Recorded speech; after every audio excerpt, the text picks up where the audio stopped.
Welcome to this exploration of one of the most unsettling cases ever recorded in Mississippi's history. Before we dive in, I'd like to invite you to share in the comments where you're listening from and the exact time you're hearing this narration. We're curious to know how far these documented accounts reach and at what hours of the day or night they're being heard.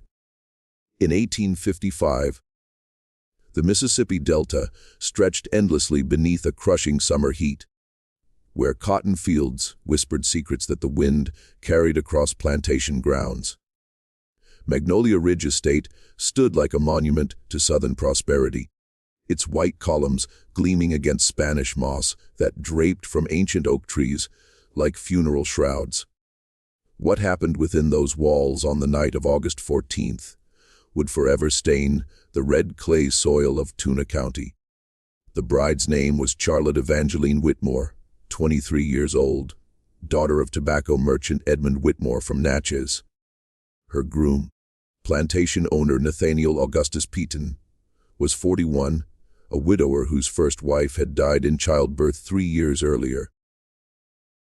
As was customary among Mississippi's landed gentry, the marriage had been arranged through correspondence between their families. What the guests at that wedding feast could never have imagined was that they were attending their own funeral banquet. If you're enjoying the story and feel inclined to support the channel with any amount, please click the Thanks button and donate whatever you wish.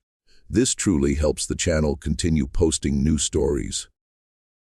The investigation that followed would uncover such an intricate web of deception that local authorities struggled to assemble the truth.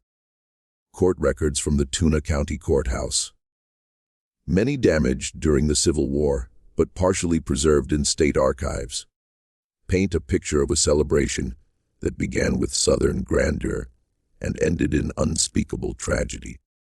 Before the horror descended upon Magnolia Ridge, life at the plantation followed the predictable rhythms of the Antebellum South.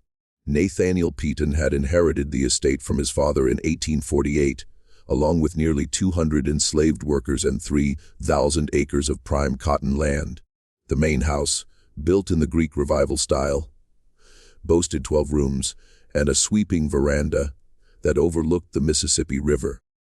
Neighbors described Peaton as a stern but fair master, though former slaves who testified years later during Reconstruction painted an entirely different picture.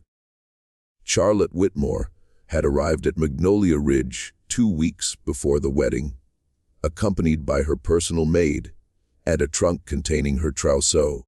Local seamstresses had spent months preparing her wedding gown, an ivory silk creation with Belgian lace that cost more than most families earned in a year. Household staff described the bride to be as quiet and reserved, spending long hours in the mansion's library reading medical texts that seemed unusual for a woman of her station. Dr. Marcus Bogard, the plantation physician who treated both the Peaton family and their workers, noted in his journal that Miss Whitmore possessed an unusual knowledge of herbs and their properties. She had requested access to the plantation's medicinal garden, claiming she wished to study native plants for their healing applications. This detail would prove crucial to investigators in the weeks following the wedding tragedy. The morning of August 14th dawned clear and humid, with temperatures climbing toward 90 degrees before noon. Wedding preparations had been underway since dawn, with kitchen slaves preparing a feast that would feed over 100 guests. The menu included roasted venison, honey, glazed ham, cornbread stuffing, butter beans, sweet potato pie, and various jellies and preserves made from the plantation's fruit orchards. Most significantly, there would be syllabub, a traditional Southern wedding drink made with wine, sugar, and cream. Among the invited guests were prominent families from across the Delta region. The Ashfords had traveled from their plantation near Vicksburg. The Caldwells came from Greenwood, and the influential Morrison family made the journey from their estate outside Memphis. Also in attendance were local merchants, the Episcopal minister, who would perform the ceremony, and various business associates of the Peaton family. Each guest would later become part of the most puzzling mass poisoning case in Mississippi's recorded history. The ceremony itself proceeded without incident. Reverend Samuel Hutchinson of St. Mark's Episcopal Church in nearby Clarksdale performed the service in the plantation's formal parlor, since the summer heat made an outdoor ceremony unbearable. Witnesses described Charlotte as pale but composed, though several noted that her hands trembled noticeably when she spoke her vows. Nathaniel appeared confident and pleased, occasionally placing a reassuring hand on his bride's arm. Following the ceremony, guests were invited to the dining hall for the wedding feast. The room had been decorated with white roses and honeysuckle, and crystal chandeliers cast dancing light across the assembled company. Tables groaned under the weight of the prepared foods, and servants circulated with silver trays of syllabub, the traditional wedding toast drink that Charlotte herself had insisted on preparing according to her grandmother's recipe. The first sign that something was amiss came approximately 30 minutes after the toasting began. Mrs. Adelaide Morrison, wife of Memphis cotton broker James Morrison, suddenly clutched her throat and began gasping for air. Within moments, similar symptoms appeared among other guests. Dr. Bogard, who had been enjoying his second glass of syllabub, noticed his vision beginning to blur and his pulse becoming irregular. By his own account, recorded in a statement given 3 days later when he had recovered enough to speak, the symptoms suggested plant alkaloid poisoning. What followed was a scene that witnesses struggled to describe coherently in their later testimonies. Guests began collapsing throughout the dining hall, some convulsing violently while others simply crumpled to the floor. The Reverend Hutchinson was found beneath the dessert table, his face a disturbing shade of blue. Young Thomas Ashford, only 19 years old, was discovered in the garden, where he had apparently tried to induce vomiting by forcing his fingers down his throat. The plantation's overseer, Daniel McKenna, who had not partaken of the syllabub due to his Presbyterian beliefs about alcohol consumption, immediately ordered the house servants to summon every available physician within 20 miles. By evening, 3 doctors had arrived from surrounding counties, but their efforts to treat the affected guests proved largely futile. Of the 87 people who consumed the syllabub that night, 31 would be dead before sunrise. Nathaniel Peaton was among the first to succumb. His new wife found his body in their marriage chamber, where he had apparently retreated when the symptoms became overwhelming. Charlotte's screams, heard throughout the house around midnight, brought servants running to the master bedroom. They discovered the bride kneeling beside her husband's bed, her white wedding gown stained with his blood. She claimed he had been violently ill and had begged her to help him. But by the time she understood the severity of his condition, it was too late. Strangely, Charlotte herself showed no symptoms of poisoning, despite having been seen drinking the syllabub during the toasts. When questioned by Dr. Bogard, she explained that she had only pretended to drink, as she was feeling nervous about the wedding night and feared the alcohol might make her ill. This explanation satisfied most observers initially, though it would later raise significant questions among investigators. The immediate aftermath of the tragedy was chaos. Surviving guests who were able to travel departed Magnolia Ridge as quickly as their conditions allowed, many requiring assistance from family members or servants. The Caldwell family lost both parents, but their twin daughters, who had been too young to partake of alcohol, survived. The Morrison family suffered the loss of both James and Adelaide, leaving their 3 children orphaned. Local authorities arrived the following morning in the person of Sheriff William Crawford from the county seat at Hernando. Crawford had dealt with occasional murders and disputes common to plantation life, but nothing had prepared him for the scale of death at Magnolia Ridge. His initial report, filed with the circuit court, described the scene as resembling a battlefield more than a wedding celebration. Dr. Edmund Hayes, a physician from Memphis with experience in toxicology cases, was summoned to examine the bodies and conduct what passed for forensic investigation in 1855 Mississippi. His findings, preserved in county records, indicated that the victims had died from what he termed vegetable poisoning, likely from a plant-based alkaloid that had been dissolved in the syllabub. The symptoms described by survivors were consistent with several native plants known to be highly toxic, including water hemlock and white snakeroot.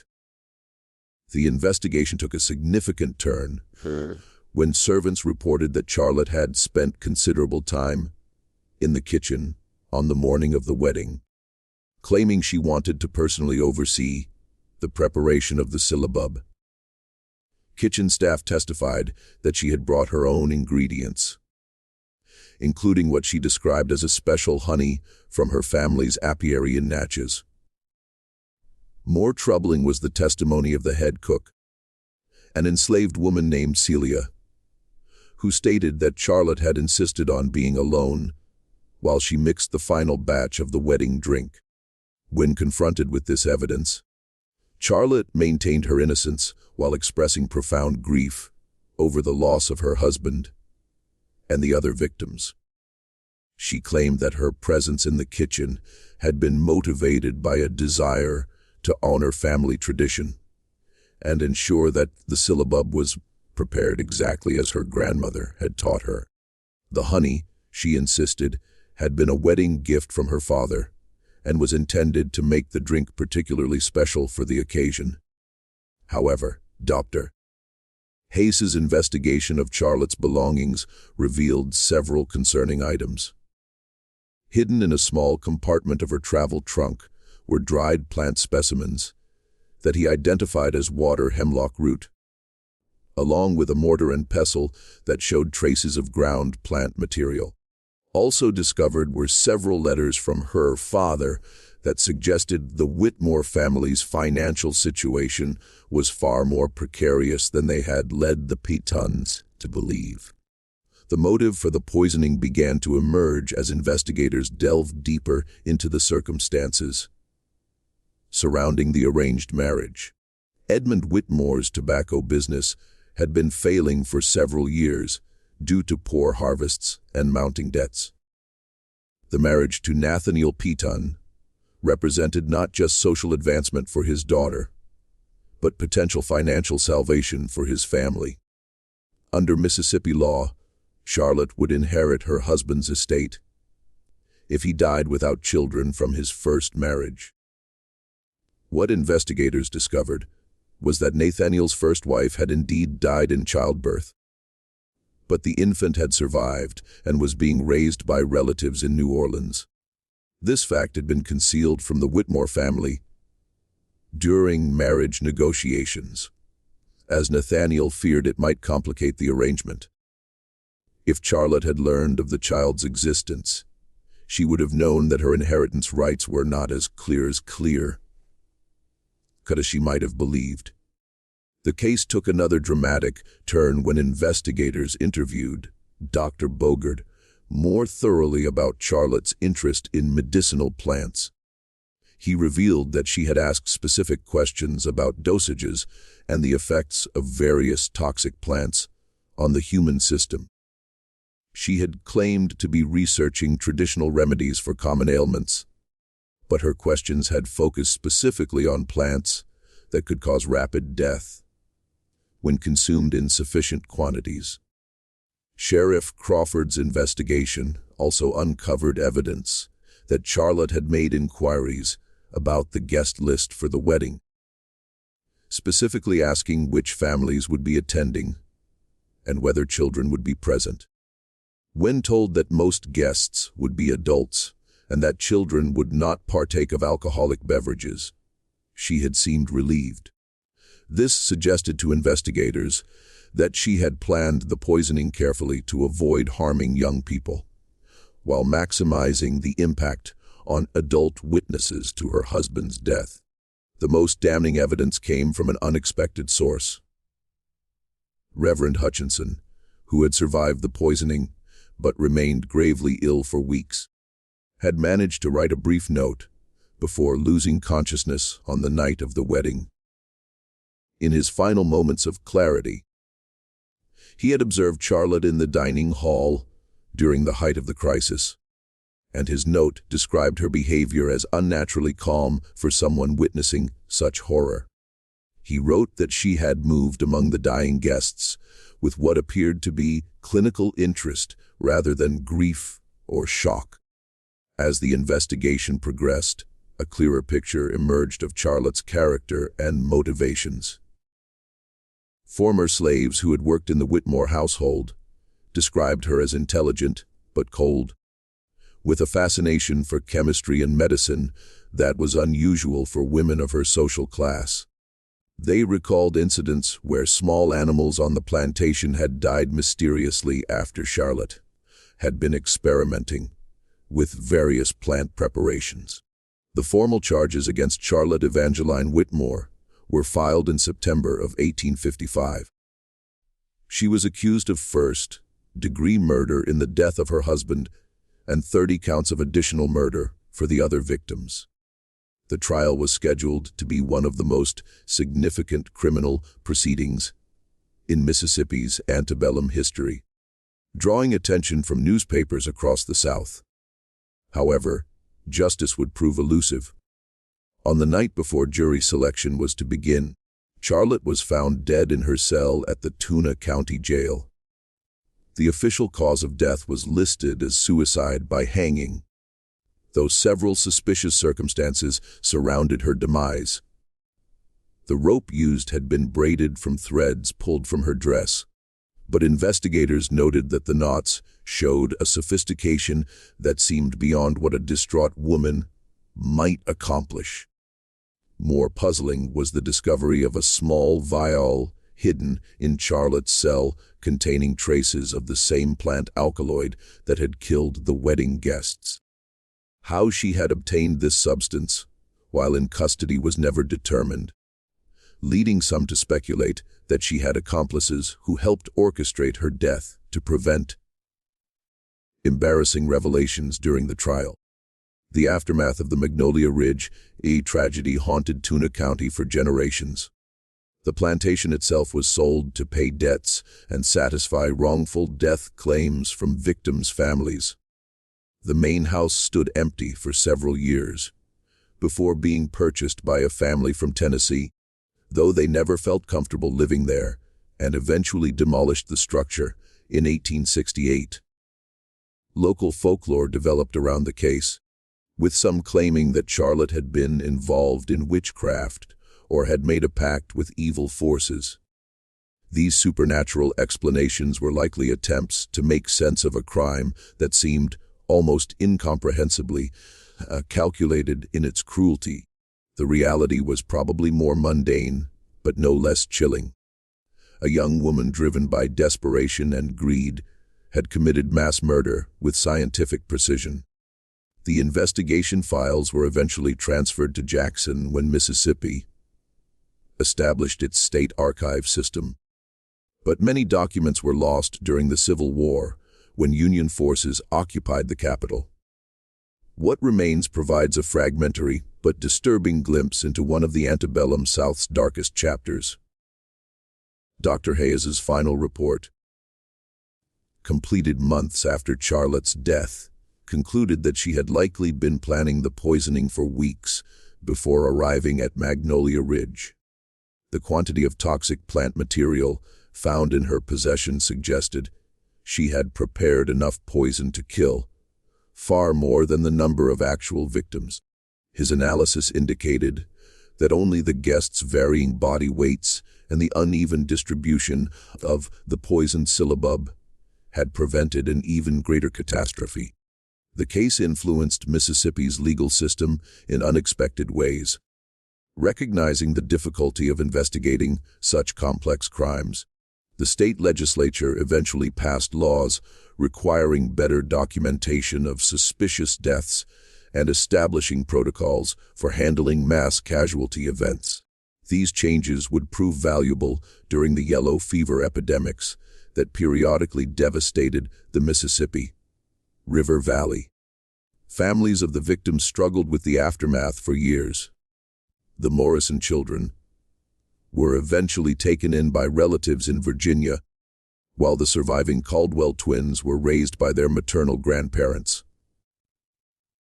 Many of the affected families left Mississippi entirely, unable to bear the memories associated with the Delta region. The economic impact was also significant, as several of the murdered guests had been major landowners whose deaths disrupted cotton production and local commerce. Perhaps most disturbing was the realization that Charlotte's crime had been entirely preventable. Had Nathaniel been honest about his surviving child? Had her father been truthful about his financial situation? Or had anyone recognized the warning signs of her dangerous obsessions?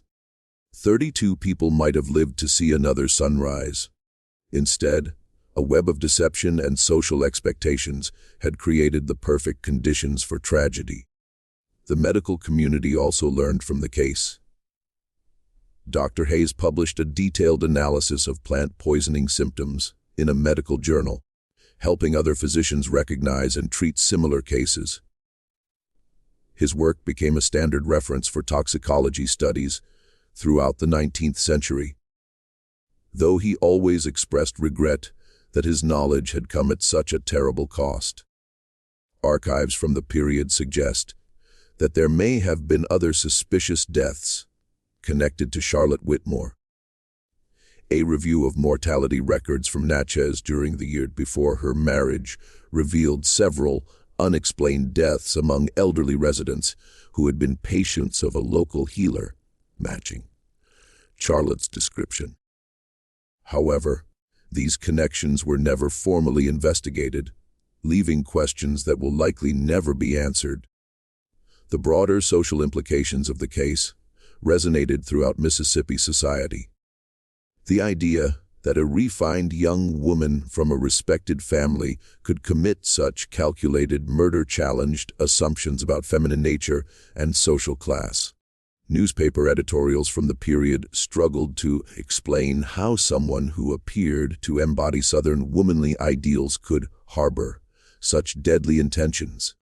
Religious communities were particularly shaken by the case. The fact that the poisoning had occurred immediately after a Christian wedding ceremony, and that a minister had been among the victims, raised uncomfortable questions about divine protection and the presence of evil in everyday life. Several churches in the region held special prayer services in the months following the tragedy, seeking spiritual understanding of how such horror could occur in their midst. The economic ramifications extended beyond the immediate families involved. Insurance companies, still relatively new in the Antebellum South, faced unprecedented claims from the mass poisoning incident.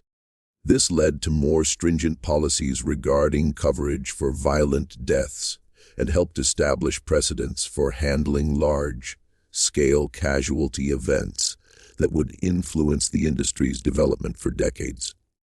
Legal scholars who studied the case noted its significance in establishing precedent for prosecuting cases involving multiple murders with a single criminal act. The complexity of determining individual versus collective intent in mass poisoning cases required new approaches to criminal law that influenced judicial proceedings throughout the region. As the Civil War approached, the Magnolia Ridge case took on additional symbolic meaning. Some abolitionists pointed to the tragedy as evidence of the moral corruption inherent in plantation society. While Southern defenders argued that it represented an isolated incident reflecting individual evil rather than systemic problems. These competing interpretations became part of the broader cultural debate about the nature of antebellum Southern civilization. The physical evidence from the case was eventually lost or destroyed. The toxic plants that had been preserved for the trial were disposed of after Charlotte's death, deemed too dangerous to keep. The chemical analysis equipment used by Dr. Hayes was primitive by later standards, but his conclusions about the specific type of plant alkaloid involved were later confirmed by more sophisticated testing methods when similar cases occurred. Decades later, during Reconstruction, former slaves from Magnolia Ridge provided additional testimony about the events surrounding the wedding. Their accounts, recorded by Freedmen's Bureau officials, revealed details about Charlotte's behavior that had not been included in the original investigation. These testimonies painted a picture of a woman who had displayed disturbing behavior well before the wedding, including incidents where she had tested various plant preparations on small animals. The case influenced literature and folklore throughout the Mississippi Delta. Local writers created fictional accounts based on the events, though these stories often added supernatural elements that obscured the real horror of the calculated murder. These romanticized versions contributed to a mythology that persisted well into the 20th century, making it difficult for historians to separate fact from legend. Educational institutions eventually used the case as a teaching tool for medical and legal students. The complexity of the toxicological evidence and the legal precedents established made it valuable for training purposes, though instructors always emphasized the tragic cost of the knowledge gained. Law schools particularly focused on the challenges of prosecuting cases where the primary suspect died before trial. Modern forensic techniques would likely have revealed additional evidence about the crime. Chemical analysis of the victim's remains, psychological profiling of the perpetrator, and more sophisticated investigation methods might have provided clearer answers to some lingering questions. However, the basic facts of the case remain clear. A young woman used scientific knowledge to commit mass murder for financial gain, demonstrating a level of premeditation and callousness that shocked even the violence. A custom society of Antebellum, Mississippi. The legacy of August 14, 1855 extended far beyond Tunica County. The case became a cautionary tale about the dangers of arranged marriages, the importance of honest communication between families, and the potential for education to be used for evil purposes. It also highlighted the vulnerability of social gatherings to deliberate poisoning, leading to changes in how food and drink were prepared and served at large events throughout the region. As the years passed and direct memory of the tragedy faded, Magnolia Ridge became a symbol of how quickly joy could turn to horror, how appearances could deceive, and how the pursuit of wealth and status could corrupt even those who seem most refined and civilized. The empty foundation stones of the plantation house, gradually overgrown by kudzu and honeysuckle, served as a silent reminder of the 32 lives lost to one woman's calculated greed. And perhaps most haunting of all was the realization that somewhere in those Mississippi archives, filed away and forgotten, lay the full truth about Charlotte Evangelene Whitmore. A truth that died with her in that jail cell, taking its secrets to whatever judgment awaited beyond the grave. The syllabub recipe she used that night was never recovered, though local families burned any similar preparations they possessed, unable to bear the thought of recreating, even accidentally, the drink that had brought such devastation to their community. To this day, when summer storms roll across the Delta and the wind moves through the cotton fields. Where Magnolia Ridge once stood, old-timers claim they can still hear the echoes of that wedding celebration. The laughter and music that preceded the silence, the toasts that became death sentences, and the dreams that died along with the guests, who trusted in the traditional hospitality of the antebellum South, never suspecting that their hostess had prepared their final meal with hands as cold and calculating as the Mississippi winter that followed that terrible August night. The final investigation report, filed in December of 1855 and sealed for 20 years, contained one last disturbing revelation. Among Charlotte's personal effects, investigators found a detailed journal documenting her preparation for the wedding massacre.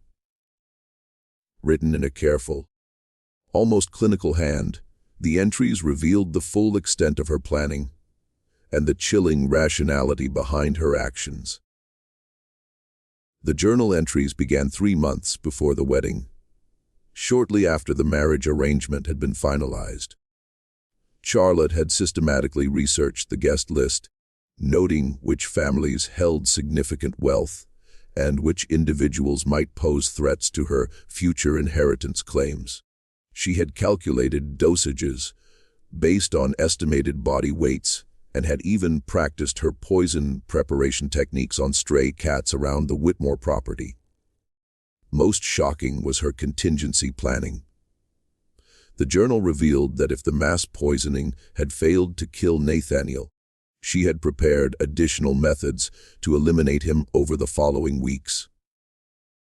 She had also considered scenarios where surviving guests might suspect her involvement, outlining strategies to deflect suspicion and maintain her facade of grieving innocence.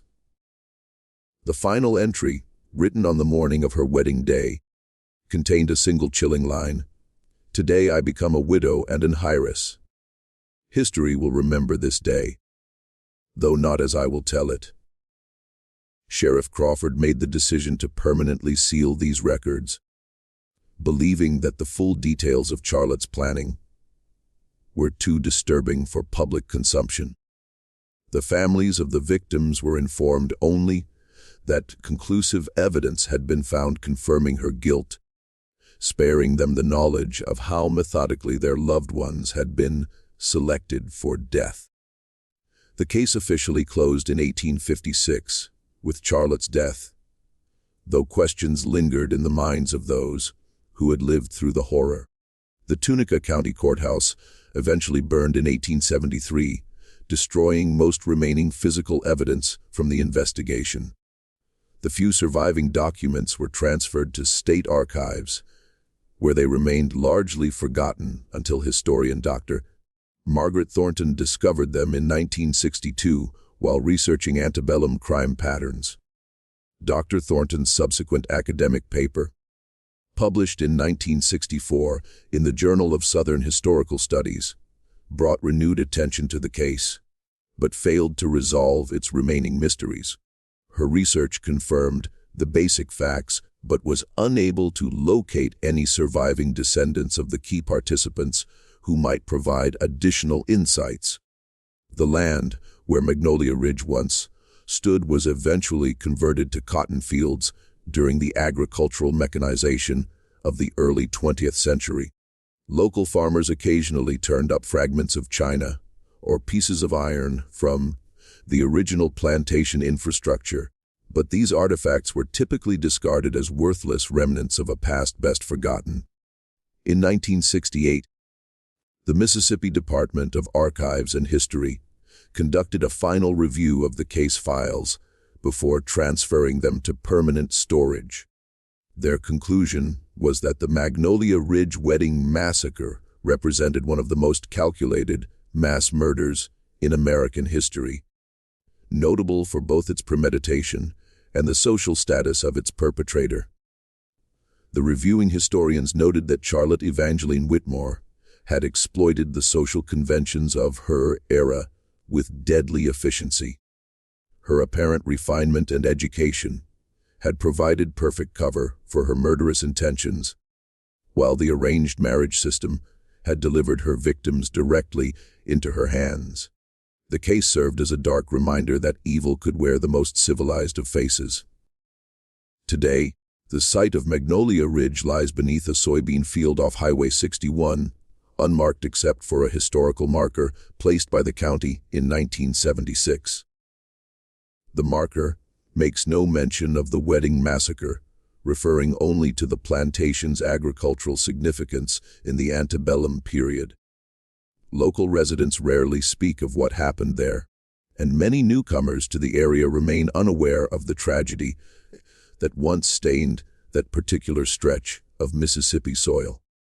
The syllabub recipe died with Charlotte, and perhaps that is for the best. Some knowledge is too dangerous to preserve, some traditions too tainted to continue. The 32 victims of that August night in 1855 found their final rest in cemeteries across the Delta. Their deaths a permanent reminder that monsters can emerge from the most unexpected places, wearing the most innocent of faces. And in the end, Charlotte Evangelene Whitmore achieved a form of immortality she likely never intended. Not as a wealthy plantation mistress, but as a cautionary tale about the depths of human calculation and cruelty. Her name remains whispered in Tunica County, when the summer heat grows oppressive and the cotton fields lie still under the Delta sun. A reminder that some weddings end not with joy and new beginnings, but with death and the bitter taste of betrayal that lingers long after the last guest has been buried and the final testimony given. The sound that still echoes across those fields is not the laughter of celebration, but the silence that followed. The terrible, permanent silence of 32 lives cut short by a bride who chose poison over love, calculation over compassion, and murder over the simple honesty that might have prevented it. End.